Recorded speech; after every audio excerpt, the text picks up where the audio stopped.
And that is when I would say maybe friends and families noticed differences in us, in that we were no longer as available. Christmas is like the same time every single year. Yeah, it comes to November and everyone's panicking like, oh my gosh, Christmas is around the corner. You'd think all of that keeping up with the Joneses thing is just I don't know, single young people thing, but actually it happens even when you get to parenthood too. All of these pressures that subconsciously you end up taking on, and like how much of this is what I want to do with my children, or how I want to raise my children, or the things that I want to impart in them, and how much is it just kind of being community led or based on what I see other people doing.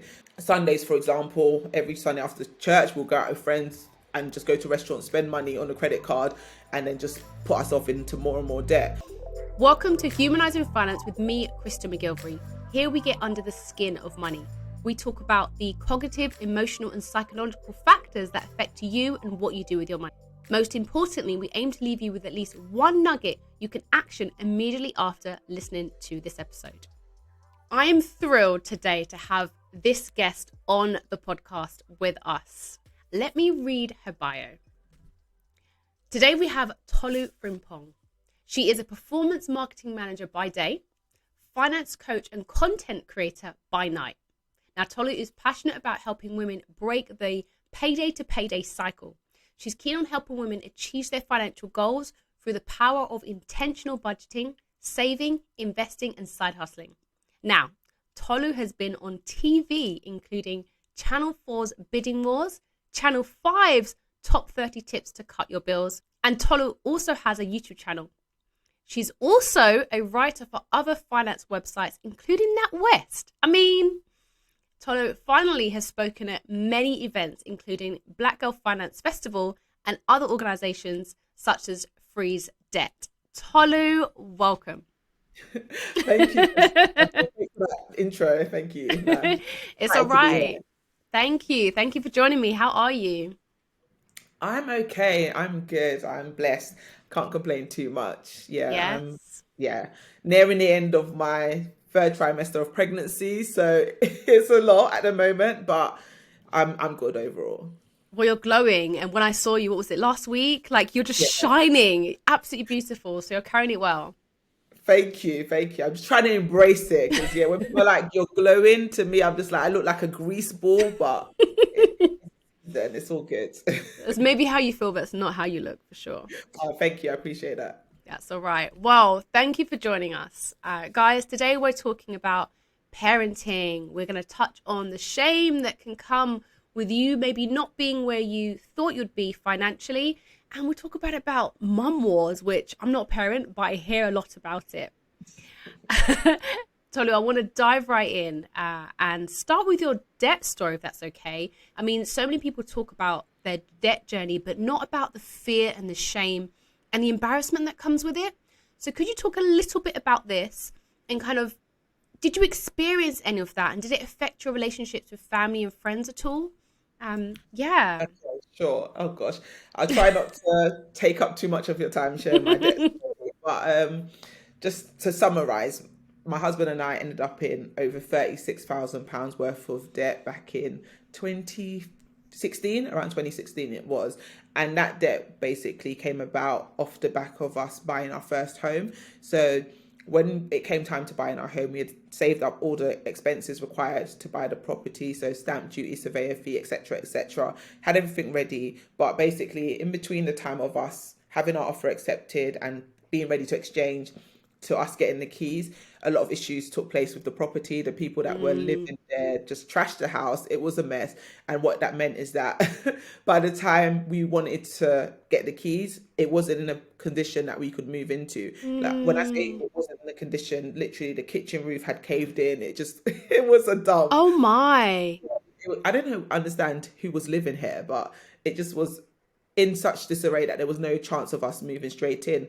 So at that time, we didn't have any additional money for refurbishment. That wasn't in our plans. So we sat down and started thinking of a plan as to how we're going to still be able to move into this property, because what we didn't want to have to do is pull out a year later, because what that would mean is that we'd have to have saved up a lot more money. House prices have gone up. Of course, yeah. Sticky situation at that time, because it was like we either take this or we end up having to wait a lot longer to save up to buy another property. So Yeah. in hindsight, maybe we probably should have pulled out, but hindsight is 2020, right? So at the time we was like, okay, what can we do about this?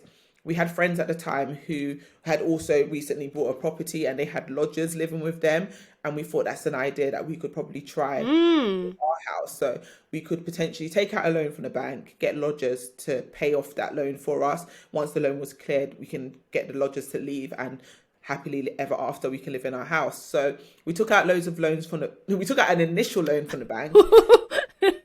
That wasn't enough to pay for all the work we had done. If you've ever had work done on a property, you know that these builders, all of a sudden, the price that they initially quoted you is not enough. They need extra money. This is now wrong with the property. That is now wrong with the property. And before you know it, the cost just spiraled out of control. And if that wasn't enough, in addition to needing all that money to do up the property, we also needed to furbish it as well. So because we now had access to all this additional finance, our spending became a lot more frivolous. So rather than maybe just, cutting our cloth according to our size, we had a never ending cloth. So we was just buying everything. there was just no limit to what we would do to make this house the home we wanted it to be. So we weren't thinking about the price when it came to the flooring, when it came to the carpet, when it came to furniture. We were just putting everything on the credit card. So in addition to taking out the loan, so we took out 2 bank loans, then we started spending on our credit cards. In that time as well, we went on a couple of holidays because that's what you do. You lived. We were living our best lives. To be fair, one of the holidays we kind of had to go on.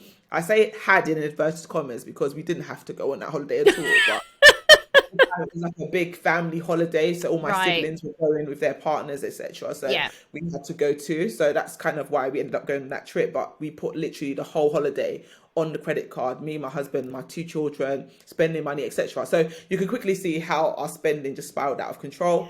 That's how we ended up in a lot of debt. And if I go back to how we felt at the time, from the outside looking in, nobody knew what we were going through financially. So family, friends, nobody had a clue because we hid it so well. We masked it so well. We were able to do everything that everybody else was doing. So nobody would know that we were in such a financial mess. But we obviously knew our reality and it sucked. It sucked big time. Yeah. So the shame of it at the time was just like, wow, how did we get here? Because we went from owing nobody money to owing everybody money very quickly. Yeah. And it's like, we know better than this. How are we in this position? But it just was one thing after the other. And I think with debt, it spirals out of control very quickly because something about it just seems disassociated from you, if that makes sense. Yeah. So when it's my money, I think twice before spending it. But on the credit card, for some reason, it was just so easy to just tap, tap, tap, extend the credit limit, tap, tap, tap. And then before you knew it, it was just literally out of control. It's so funny you say that. And I think you've got a point there, actually. Now, one of the studies been done. So basically, there was a study, and I'm sure you might have heard of it, where they compared spending with cash and spending with a credit card. And psychologically, you literally feel the same activity in the part of the brain that you feel pain when you pay with cash. So that's why we prefer, seriously. So we prefer to pay with credit card. So I wonder if there's something different there with like even further removed, like if there's like a softening of the pain as we go further and further away. But I think so. Yeah, for sure. So maybe, comparing cash to bank, your debit card, and then comparing to credit card. I wonder if the pain is less and less. That would be interesting to look into, but I do believe, from my personal experience at least anyway, there's definitely a big difference. Separation from it. It's just there is, and that's why think about it. Everyone's jumped on paying with Apple Pay, Google Pay, credit cards because it's just easy. You don't see anything. Exactly. And then if we even take it one step further, when it comes to things like Klarna and paying in payment in installments, people just. It's like, oh yeah, it's only £5 instead of 20. I'll just spend it. And then what ends up happening is that instead of you just buying that one item that was initially £20 for £5, you just buy 4 items now because it's still the same £20. Exactly. It just spirals out of control very quickly. Yeah, I get that completely. And it reminds me when I was on ITV and we talked about buy now, pay later, and we spoke about just that specifically, how it can easily spiral. You think you're going to pay it back, you don't pay it back, you get caught up with life, you have these unrealistic expectations of yourself. So I can see how that happened for you guys really quickly. And I guess here it would be, I think I heard you talk about this actually at the event the other day and just touching on the fact that you guys weren't coping or were struggling financially, and kind of how that impacted you being around your friends and hiding it. I mean, at what point did you guys start to think, all right, we need to address this. We need to tackle this. Kind of what happened, or Yeah, I think the choice was to an extent taken out of our hands, because our financial position just got worse and worse, and it got to the point where we weren't paying our mortgage on time, and all our life savings had gone into buying this house, and the thought of the fact that we could potentially lose this home and everything we had built was a lot to take in. And you would think that that's what triggered us starting to pay down that debt, but actually we just knew it was bad but didn't know what to do about it, so just ignored it. So in terms of how it impacted our relationships with friends and family at the time, again, like I said before, we just kind of muddled on as if everything was normal and everything was fine, so people didn't realize what we were going through. But it hit a point where my husband came across a book by an author named Dave Ramsey called The Total Money Makeover. And usually, because around that season, he had started reading a lot more books. So prior to that, he wasn't much of a reader. And then all of a sudden, he just started reading everything. And he read that book. And he used to tell me about all the books that he was reading.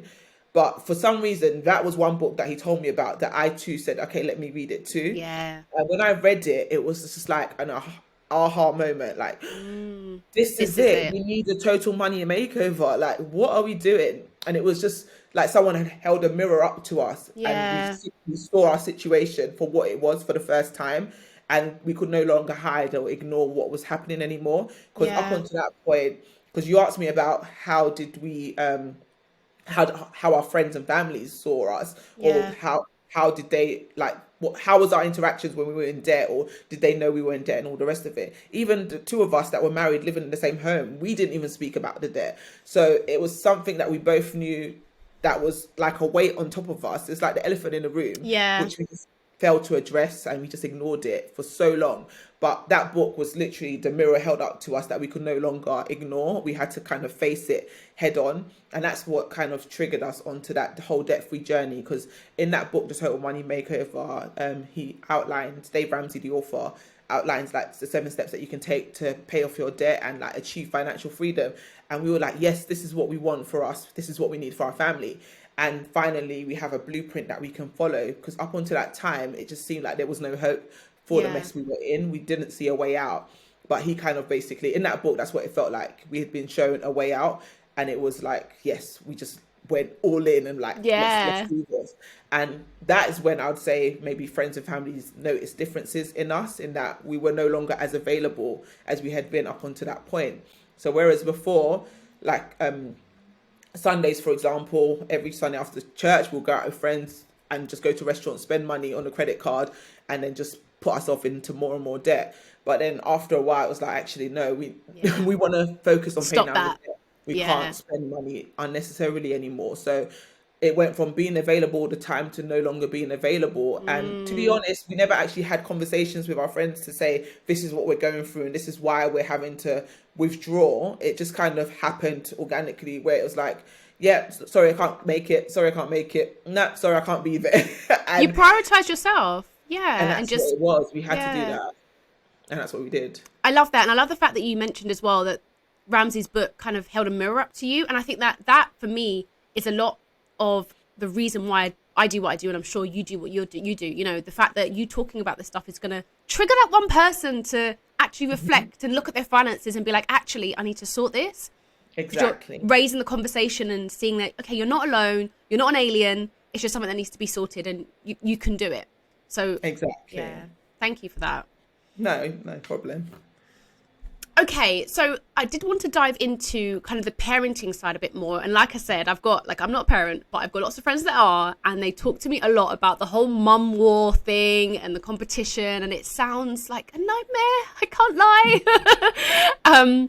So just kind of talking about that and the whole, I mean, we know that, with our peers and the people we're around, forget parenting, we signal to show that we fit in. So especially being like a new mum as well, and not really knowing how to navigate this whole, parenting world and what you're supposed to do. Did that play a part in kind of you and your children at all? And I'd love to know if there's any kind of interaction with, you've got you're on your 4th now, right? If that was, if there's any kind of interaction, or do you see a difference in kind of how you were in terms of that whole parenting mum competition aspect with your first couple of kids and now where you are today. Has that changed? Oh, absolutely. Because my eldest son is 8, going to be 9 this year. So I've been a mum for 8 years, nearly 9 years. And I had my first child. In fact, I'm not going to say the age because they're going to work out how old I am. Let's keep that I had secret, him, girl. let's keep that as a secret. Exactly. A woman never tells her age. But I had my first son like 9 years ago. So I was 9 years younger than I am now. Yeah. And at that time, then as much as I was ready to have a child, I was still finding myself and discovering who I am and what's important to me and my values, etc. So it was a lot easier back then to kind of conform to peer pressure. So when it came to just little things, like you'd think all of that keeping up with the Joneses thing is just I don't know, single young people thing, but actually it happens even when you get to parenthood too, whereby it's like, oh, okay, my child's going to have this buggy and my child's going to have this brand of clothing, or my child is going to go to this kind of play group, or I started my child swimming and he's only 2 months old. And there's all of these pressures that subconsciously you end up taking on. And it's not like people tell you that, or look at you funny to be like, oh, you don't take your child swimming. Yeah. But just by hearing these conversations and seeing how other people are. That's the norm. Exactly. Things that are normalized around you, in the community around you, you then feel that pressure unknowingly or unintentionally. And then you start doing things and making decisions based on what you see other people do with their children. So even when you talk about things like breastfeeding, for example, so the community I'm in, so like my church community, for example, everyone breastfeeds their children. So that's just the norm. But it's only now, fast forward, like that is my 4th child. I'm like, do I breastfeed because I want to, or do I breastfeed because that's what society tells me, or the community I'm in tells me that that's what I should be doing? Like, how much of this is what I want to do with my children, or how I want to raise my children, or the things that I want to impart in them, and how much is it just kind of being community led or based on what I see other people doing? And I think there's a lot of pressure on mums to kind of give the children everything in life, kind of thing. We put that pressure on ourselves, but then equally society comes with its own pressures too. It does, and it's not easy. And I think when you're, particularly when you're a first-time mum, you're a lot more vulnerable to all of these external pressures. So I remember when I had my first son, like, I didn't have a clue what I was doing, or at least I felt I didn't have a clue. So I'm looking to everyone else to be like, okay, what should I do now? What should I do next? How should I navigate this? And it's like you just take on board everything from everybody else. So when I look back on the things that we bought, for example, when we had my first son, half of that stuff was unnecessary. Kids don't cost as much as you think they do. As much as social media tells you they cost, because you're buying beyond what they need. You're now buying things as status symbols because this is what everybody else in the community is doing, so this is what I have to do. My child doesn't need to have 20 pairs of shoes. It's just one little baby. It's not going to walk. That he's going to grow out of how quickly? Literally, the amount of outfits that I had for my firstborn, it's crazy. He wore some of those outfits once, if at all. Some of them he just never wore, because babies live in baby grows. They just want to be comfortable. They don't want to be wearing tight jeans at the age of like 3 months. But again, it's like this unspoken pressure that is put on us, that we have to, dress them in a certain way. They have to always look good, like always have the latest drip. And it's like, why? They're just babies. Just let babies be babies. Do you know what I mean? But yeah, so there's a lot of pressure on mums. Like, some of it is self-imposed, some of it is society imposed, and it's just unnecessary. I like the fact that you said earlier, like right at the beginning, about you question yourself. Is this, with the breastfeeding, is this what I want to do? Or is this what I'm doing because, my local church community, they're all doing it? And like, that must be difficult to do as a new mum. And Absolutely. I wonder, like, if there's any tips you could give, or any, I don't know, because I say this because I see lots of new mums doing just that, spending so much money on the, and again, I don't want to talk too heavily on this, because again, I haven't been a mum, so I can only imagine how you feel. You want to give your child the best, you want to give them the life that maybe you didn't have. But I guess there's a balance to have, right? And if you can afford it, sure. But then to the point, which I see a lot, where you're spending and you're putting yourself in debt or really struggling, like, how do you find that fine balance? And I guess asking you, as someone who's now on child number 4, like, you've obviously mastered that. Like, how would you suggest someone finds that balance? Yeah. Oh gosh, there's so much to say about that. I think when it comes to first time mums, I think it's important to block out the noise. There's a lot Mm. of noise, especially like social media, for example. I would say if you've just had a baby, you don't need to be on Instagram. Like you Yeah. literally don't. Yeah. Too much information overload, and you're hormonal. You've got so much going on already. Yeah. You don't need that additional pressure of seeing, oh, this girl, she snapped back after 2 weeks. This person snapped back after a month. This person's their wardrobe. The kid's wardrobe. It looks like a supermarket or like a Gap store kind of thing. It's like you don't need all of that when you're sitting down there thinking, oh, my baby just has maybe, I don't know, a few clothes, and then you see all of it. So I would say, first of all, you need to remove all those distractions kind of thing, because keep it simple, keep this environment for yourself and your baby as simple as possible, because I think all that external noise and all that external pressure, it just adds to the pressure you're already feeling from becoming a first time mum, because it is a lot. Like, as much as people can, like, so this is outside of social media now, family, friends, etc., they can give you all the tips and stuff, and they all mean well, but your child is your child for a reason. Like, you've been given that child specifically because you're a good fit together. So you're the best person for that child, basically, is what I'm saying. You know what's best for that child, and it's important to be confident in that, because with my first son, listen, that was a struggle. And I think the biggest struggle was because I was listening to so many external voices. I didn't have confidence in my ability to mother this child. And it wasn't until somebody said what I've just said to me about the fact that this child specifically was God given to you, like just to you. You're his mum for a reason. So yes, other people can say stuff and give advice, but there's no other two, like, parent and child matching like your own. So you have to have confidence in that. And it's like God won't just give you this child for you to mess it up, kind of thing. He's going to equip you to raise it the way he or she needs to be raised.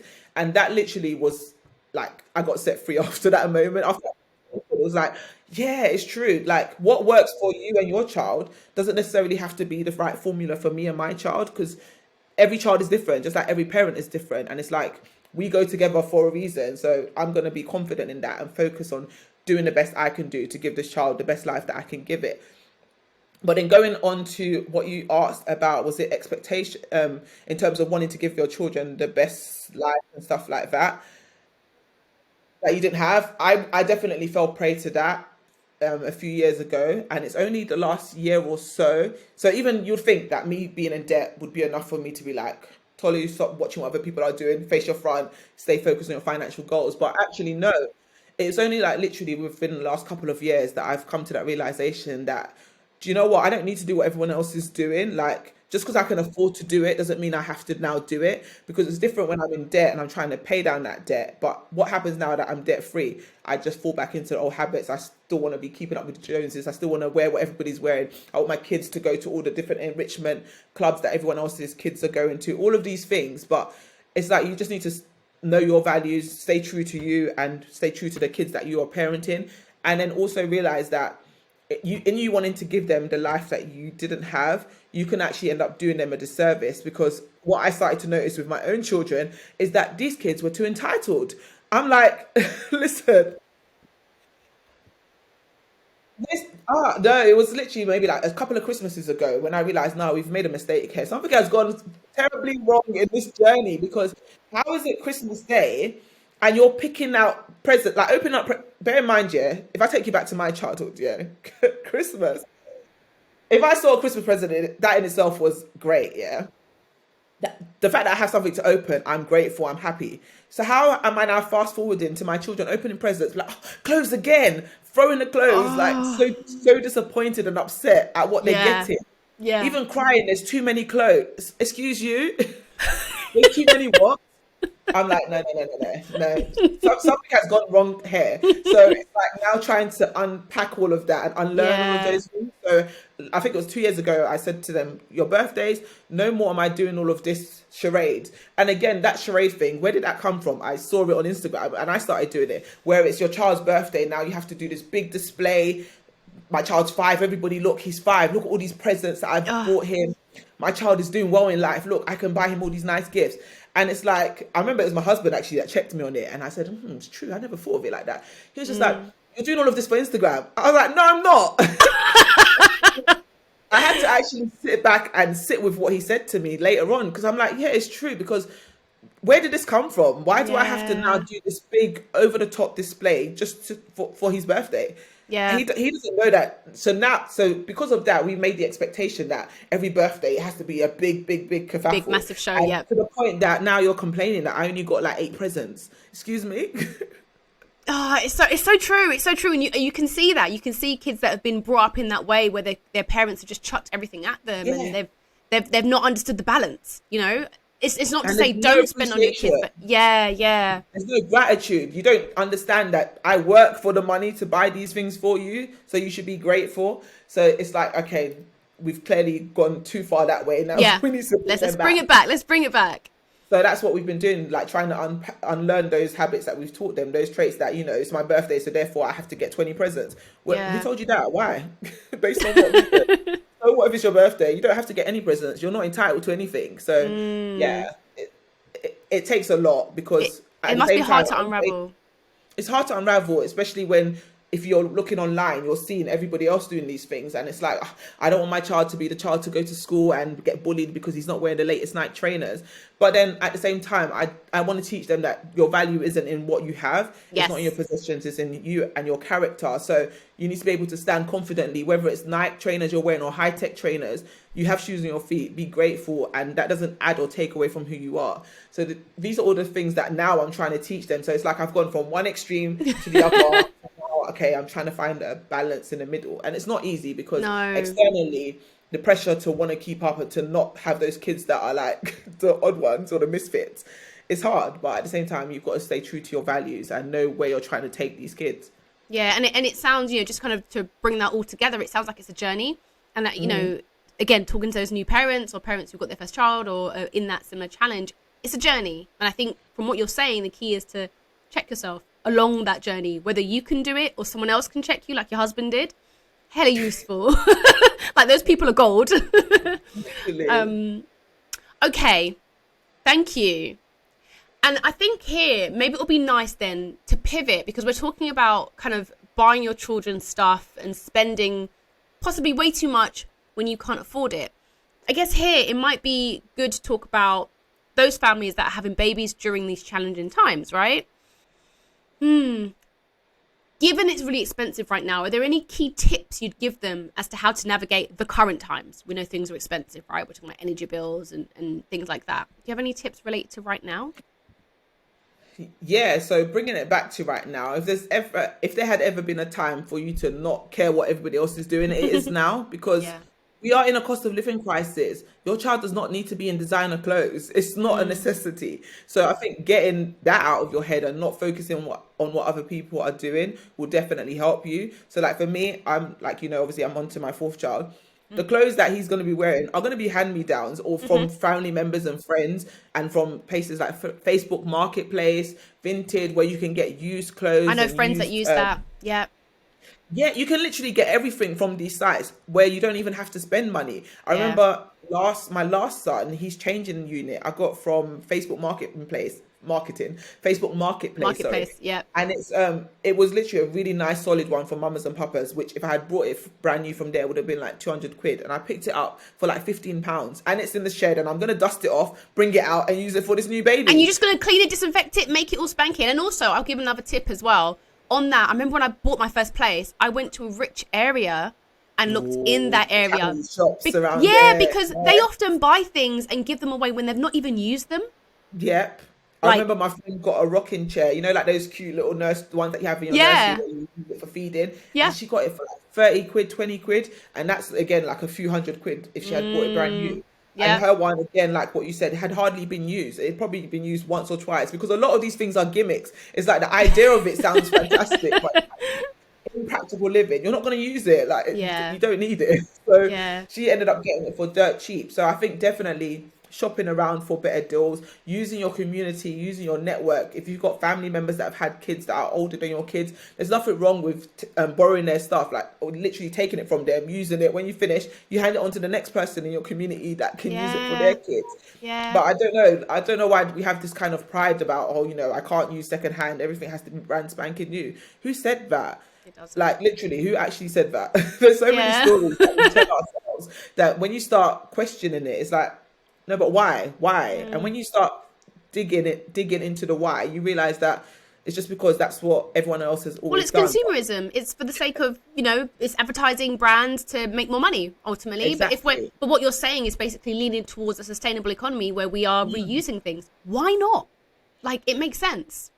It makes perfect sense, to be honest. So I think that's what I would say. And I would say as well, so let's say you found out you're pregnant now, start saving towards that baby. Don't wait until you're on maternity leave to think, oh flip, what should I now do? Start as soon as you know that you're pregnant, start literally thinking about, okay, what am I going to do to afford this child that I'm about to have? Because as much as I say they're not that expensive, they are still an expense. So they still do have costs that come with having a child, nappies, wipes, formula, etc. So it's like, do the maths, work backwards. How much do I want to spend on this new child? Is it 2,000, 3,000, 5,000, depending on how you want to accumulate all the stuff that you're going to need for that baby? That will kind of determine what your budget that you want to set for that child is. But set that budget and work backwards. So I like to talk about sinking funds. Have a baby sinking fund. So sinking fund essentially is a savings amount for a particular goal. So each month you put money down towards that goal until you reach that goal amount. So Christmas is one that I always talk about on my channel. So Christmas is like the same time every single year. Yeah, it comes to November. Everyone's panicking like, oh my gosh, Christmas is around the corner. I knew you was going to say that. Yeah, no, but it's not a surprise. It comes every year. So why not prepare and plan ahead for it as much as you can? So equally take that same approach to the baby. Like, then you will know what the position is that you're actually in financially. Because if you just ignore it and just think, oh, when the baby comes, I'll figure it out, you're just going to get a very rude awakening when the baby comes, because you're like, okay, how am I going to afford this now on top of all these other costs that are like creeping up? So start doing your research, start shopping around, start even shopping. My mum, she's the queen of that, buying things in advance. So it's like nappies and stuff. When you see that they're doing sale and stuff in Tesco or Sainsbury's or wherever you shop, take advantage of whatever's on offer then and start storing it away, because these are not things that are perishable that, in 6 months' time it's going to expire. No, you can buy it today and use it in a year's time and start stacking up that way. Have a baby shower as well. If you've got a nice community around you, have a baby shower, let them buy you all the things you need for your new baby. So yeah, these are just some of the things I would say to do now that will help you in these economic times. And just, again, I'll encourage you to realize that babies don't cost as much as people make them seem. It's just up to you to kind of limit the amount that you spend and set your budget and kind of stick to that, and don't be distracted by all of these gimmicks and things telling you to buy, because a lot of it, you just buy it 9 out of 10 times, you use it once and then you don't use it again. And then it's gone. Yeah, I like that. I especially like, I think I call it, or an auntie of mine called it, the bottom drawer. I don't know if you've heard that phrase. Yes. Yeah. I heard it, but I get the concept. As soon as you said it, it made sense. Yeah. Yeah, like when I was getting my first place, I think it was a whole year and a half before I even was ready to buy, I started stacking stuff that I'm going to have for my house. That. Yeah, ages before, whenever I saw a discount, let me just buy that because I'm going to need some bathroom towels, So there you go. Exactly. So yeah, it makes a big difference, because what you don't want is when the time comes to like have nothing and then you're just buying everything in a panic at the premium price. Thank you. To wrap up, could you talk to me about how... already? That went so quick. I know, it's gone quick. We are chatting. I talk too much. Sorry. No, you're giving so much. Seriously, like I imagine this is going to be so interesting and helpful for especially new mums, I think. And the narrative around the comparing, and from what I can see anyway, I really think so. Thank you. No, I hope so too. I just wanted to ask, kind of talking about you and money now and kind of your plans for the future, because like we've just spoken about your journey with your view of how you spend your money, what you're doing, your finance journey, like has anything significant changed in terms of what you see for your future? Anything you're going to do? What has changed? I think, yes. So for me, a few things actually. So when I initially started this whole financial freedom journey, I was very much focused on, I wanted to become a millionaire and I wanted to just make loads of money. So for me, I was chasing the bag, and it's like that's the most important thing. But actually, as time has gone on, I've really started to appreciate the value of my time. Yeah. And for me, because I have a young family, I'm not prepared to sacrifice that time with the family in pursuit of money. So for me, I live a very... Well, actually, let me not say very, that's going to be exaggerated, but I do live a relatively minimal lifestyle compared to what I probably could afford to do. And that is because I prioritize spending time with my family, so I keep my costs low so that I have more time rather than me chasing money so that I can buy more stuff. I'd rather have less stuff and have more time with my kids, if that makes sense. It So for me, does.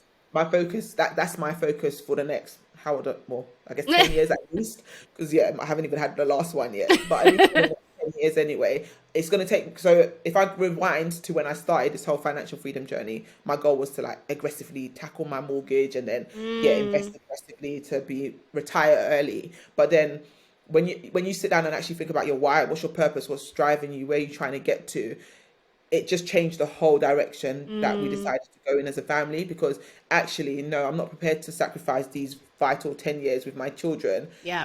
in order for later on being able to be financially free. I'd rather have that time with them now. It take longer for me to save and invest to get to my financial goal, but I'm able to enjoy the journey and I don't sacrifice that time with them now. Yeah. If that makes any sense. It does completely. And it makes you think of two things. One, people who've made a lot of money, you know, bought and sold businesses, or built and sold their business, they talk about when they've made all that money, they realize how lonely they are. And actually what is more important is time with family and friends and loved ones. Yeah. They're like, actually, I prefer to have done that instead of done this. So what you're saying is it's beautiful to hear that you've reached that point midway through you trying to get to that. That's really nice.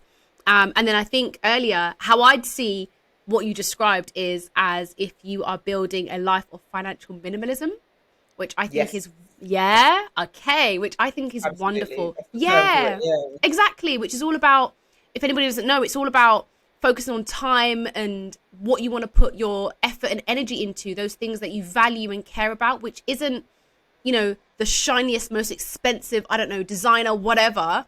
It's actually, what do you value at your core, which is never going to be materialistic goods. It's never going to be that. When you really sit and identify that core, and then you realize that actually you don't need lots of money for that, you know, sitting and giggling with your kids. It's not about cash. So it's beautiful. That is exactly it. Yeah, he said it more beautifully than me. That is exactly it. That's the goal. That's the focus now. So yes, obviously you still need money to pay for things. Yes. I still want my kids to have, you know, all the enrichment activities and all the rest of it. But it's like, actually, we don't need the multi-millions in order to do that now anyway. I think there's a season and time for everything. And I think right now for us, it's literally nurturing the family and still giving them the best quality of life in a minimal way. So yeah. And do you know what? Go on. No, I was going to say, it's really interesting because when you sit and work out how much you need to have that life, it's actually not much. Like you'll be surprised as to actually, if I strip away all these extra bits and I decide to focus on actually that time, instead of us sitting in front of a TV for 5 hours for whatever, we could play and go to the park, and you know, you don't need all this cash. So it absolutely sounds like an easier life. Yeah, no, it is. It's when you take that pressure of yourself, you suddenly realize, oh, okay, then in that case, why am I breaking my back? I don't need to be breaking my back, do you know what I mean? To make all this money, to just buy stuff that they don't even value anyway. No, they value experiences. They actually prefer the quality time. Of course, and if I look back, even if I look back to my childhood, if you asked a younger Tolly what she would have preferred, stuff. Actually, to be fair, I probably would have preferred stuff because I had nothing. But to be honest, I didn't have stuff all time with my parents, so it's like, it was very different back then. But if I could have chosen one of the two, I think I would have probably preferred the time rather than just the material thing. So, creating those memories, I think, is more important than just giving them loads of stuff. Not saying you shouldn't buy your kids nice things. If you can afford to do it, definitely do. But I think the focus should be more towards creating memories and experiences, and that family quality time rather than just loads of stuff. Yes. Tolu, thank you so much. It's been an honour, a pleasure to have you. To round up, please do let everybody know where they can find you. Share your handles and stuff. Sure. So you can find me everywhere online, specifically, or most often I'm on Instagram or on YouTube. So on YouTube I post twice a week, loads of different money content. So Tolu Frimpong, look me up on Instagram, YouTube. I'm also on LinkedIn, on Twitter, Pinterest. So I'm everywhere online. And I have a blog as well, tolufrimpong.com, for more money information. So that's literally me, and that's where you can find me. Love it. Thank you again. And I will, you guys, please do let us know what you thought of this one. I'm sure you loved it. And until next time, signing out. Bye.